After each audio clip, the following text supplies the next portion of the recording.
Good evening. Paul Walker was at the center of the $2 billion film franchise that sent him on the fast track to fame. Fast and Furious fans live vicariously through his daredevil stunts, now hitting too close to home. ABC's Cecilia Vega has the latest details on the charity event this weekend where things took a turn for the tragic. Those blue eyes, that smile, that lead foot. Shut up! For Paul Walker, it was a recipe for Hollywood success. He is the speed demon who rose to fame in the Fast and Furious blockbusters, those adrenaline-crazed street racing epics, 6 movies in all that earned Universal Studios over $2 billion worldwide. But now, this is his Hollywood ending, a fiery crash Saturday that killed the 40-year-old actor and his friend. The red Porsche they were in, so mangled it was unrecognizable. The pole they hit snapped in two. Destruction that looked like it could have been a scene in one of his movies, calling into question the fate of the latest one he was in the middle of filming. Walker didn't just play a fast car junkie on the big screen, he was a self-described adrenaline junkie off-screen too. And then there was his love of cars, as he told Entertainment Tonight in May. What's the fastest you've ever driven? Just under 200. I did 197. I haven't broken 200 yet. And you're trying to? Driving me crazy. Oh yeah, I'll do it. It's the right car. Everything, I have cars that put out plenty of power and everything, but what limits you is aerodynamics. Here he is shredding tires on a racetrack, a member of a Southern California racing team. That love of speed may have caused this. When rescue crews arrived, the fireball was still burning. 2 people dead in this call. One of them is Paul Walker. Witnesses tried to put the fire out too. One of Walker's childhood friends reportedly attempted to pull his body from the burning car. Police had to hold him back. There was nothing. We tried. We went through fire extinguishers. I'm so sorry. Walker, the passenger, and his friend, the driver, Roger Rodas, were pronounced dead at the scene. Police still do not know exactly what caused them to lose control, but authorities now say the car they were in was going very fast. And police are looking for surveillance video like this for clues.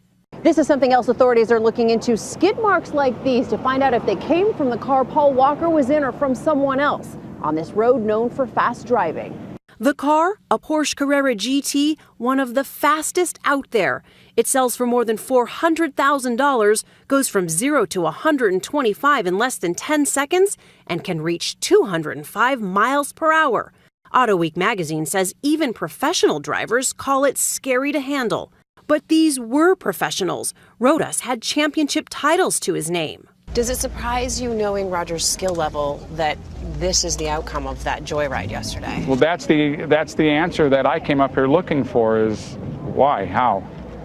I mean, he's such a skillful driver, but you see this all the time. Jim Torp spoke to both men just before they rode off. They had all been attending a toy drive-in car show for Walker's charity, Reach Out Worldwide, to benefit the victims of the typhoon in the Philippines. It was supposed to be a quick joyride. The crash happened just minutes after they left, and just a couple hundred yards away. This is one of the last known videos of Walker right there with that Porsche. I felt in my heart that something was wrong. What did you hear? I heard a big bang, like something had hit something, and obviously it did. And right after, I saw the smoke and I knew. What was the last thing you heard Paul say? I'll be right back.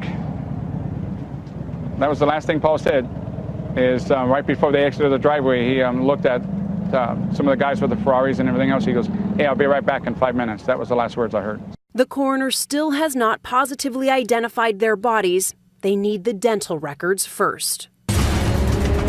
Fast and Furious catapulted Walker to fame, but the Glendale, California native had a long road to stardom. He modeled as a child, later turning up in the 80s on such sitcoms as Who's the Boss and Charles in Charge.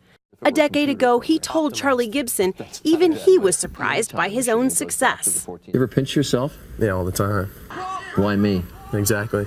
It's like winning the lottery. That's what it feels like. But I keep winning it. This 2001 interview with The View now seems haunting. To me, driving fast, like taking pride in your car, that's That's what guys do. That's America. And, you know, racing has always been around. It always will be. This movie, I think it shows that, you know, definitely that speed is fascinating and that it's a rush, but it also shows that there's a lot at risk and there's a lot at stake. There's a lot at stake with this last one, too. For Universal Studios, the Fast and Furious movies are the most successful franchise ever. They have to rethink the whole plans for what was going to be not just movie number 7, but movies 7, 8, and 9.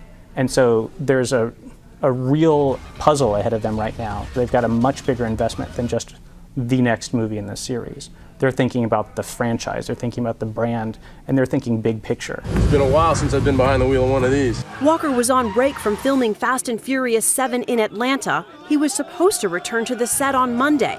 How was that one? He was halfway through shooting the new movie. Universal, the studio behind the film, is just scrambling, trying to figure out what to do. With the Thanksgiving weekend, they were just totally caught off guard. Of course, no one could have foreseen something like this happening, but there's just no backup plan. Variety's Peter DeBruge says that Universal will need to chart a new course quickly. They've got other stars in the movies who have other commitments. Do you write around him? Do you cut him out of the movie? Do you try and fake it and shoot around, what you have and get a body double to do things? These are questions that they must be pounding their brains trying to figure out this week.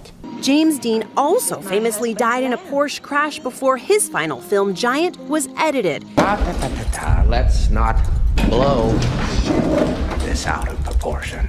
When Heath Ledger died of a prescription overdose in 2008, he was working on multiple films. The Dark Knight was nearly complete. It was possible to sort of, nip and tuck and get other actors to dub the lines and really make it look like nothing had gone wrong. I think I might like that. And earlier this year, James Gandolfini, known best for his role as Tony Soprano, died of a heart attack while on vacation in Rome, leaving several projects unfinished. Hey, what's going on? Evacuate me, come on. Walker also has another movie scheduled for release in 2 weeks. In Hours, he plays a father trying to save his baby daughter during Hurricane Katrina. At St. Mary's Hospital, I got a baby I need to rescue. In the real world, he leaves behind a 15-year-old daughter, Meadow, and a grieving family. You lost a spirit. You lost a person that maybe is meant to be this way. I'm devastated. The scene of the crash, now a memorial spilling into the street. Fans of the movies, even co-stars are showing up, like model and actor Tyrese Gibson, who left in tears. Mourning a life cut short in a real-life twist that all too closely mirrors the movies Paul Walker made. For Nightline, I'm Cecilia Vega in Valencia, California.